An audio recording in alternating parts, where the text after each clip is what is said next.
ओम नमः शिवाय।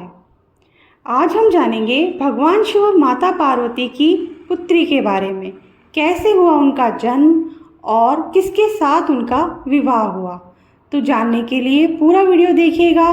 और अगर आपने हमारे चैनल को सब्सक्राइब नहीं किया है तो सब्सक्राइब कर दीजिए, बेल आइकन प्रेस कर दीजिए ताकि मेरे आगे आने वाले वीडियो भी आपको आसानी से मिल सके। तो हाँ, कार्तिकेय और गणेश के अलावा भगवान शिव और माता पार्वती की एक पुत्री भी थी। जी हाँ, हर कोई शिव पुत्रों के विषय में तो जानता है, किंतु बहुत कम लोग ये जानते हैं कि कार्तिकेय और गणेश की एक बहन भी थी जिसका नाम अशोक सुंदरी था।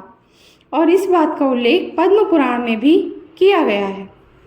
तो चलिए जानते हैं अशोक सुंदरी का जन्म कैसे हुआ।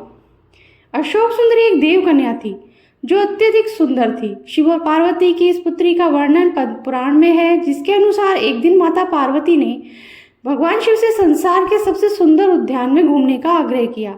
अपनी पत्नी की इच्छा पूर्ति के लिए भगवान शिव उन्हें नंदनवन ले गए, जहां माता पार्वती को कल्प वृक्ष नामक एक पेड़ से लगाव हो गया था। कल्प वृक्ष मनोकामनाएं पूर्ण करने वाला वृक्ष था, अतः माता उसे अपने साथ कैलाश ले आई और एक उद्यान में स्थापित कर दिया। एक दिन माता अकेले ही अपने उद्यान में सैर कर रही थी, क्योंकि भगवान भोलेनाथ अपने ध्यान में लीन थे।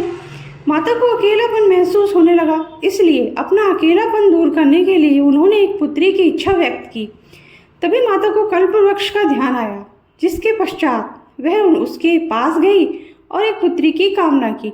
क्योंकि कल्प वृक्ष मनोकामना पूर्ति करने वाला वृक्ष था, इसलिए उसने तुरंत ही माता की इच्छा पूरी कर दी, जिसके फलस्वरूप उन्हें एक सुंदर कन्या मिली, जिसका नाम उन्होंने अशोक सुंदरी रखा।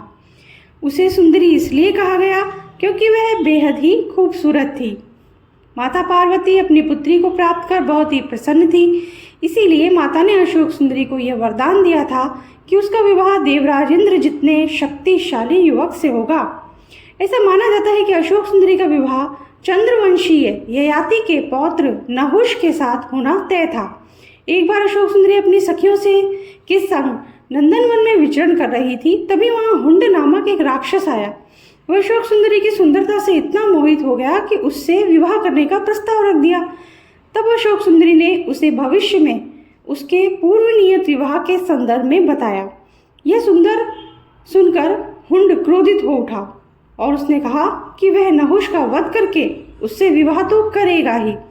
राक्षस की दृढ़ता देखकर अशोक सुंदरी को क्रोध आ गया और उसने उसे श्राप दिया कि उसकी मृत्यु उसके पति के ही हाथों होगी।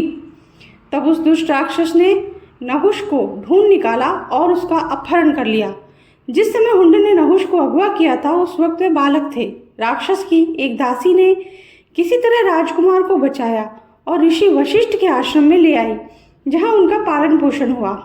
जब राजकुमार बड़े हुए तब उन्होंने हुंड का वध कर दिया, जिसके पश्चात माता पार्वती और भोलेनाथ के आशीर्वाद से उनका विवाह अशोक सुंदरी के साथ संपन्न हुआ।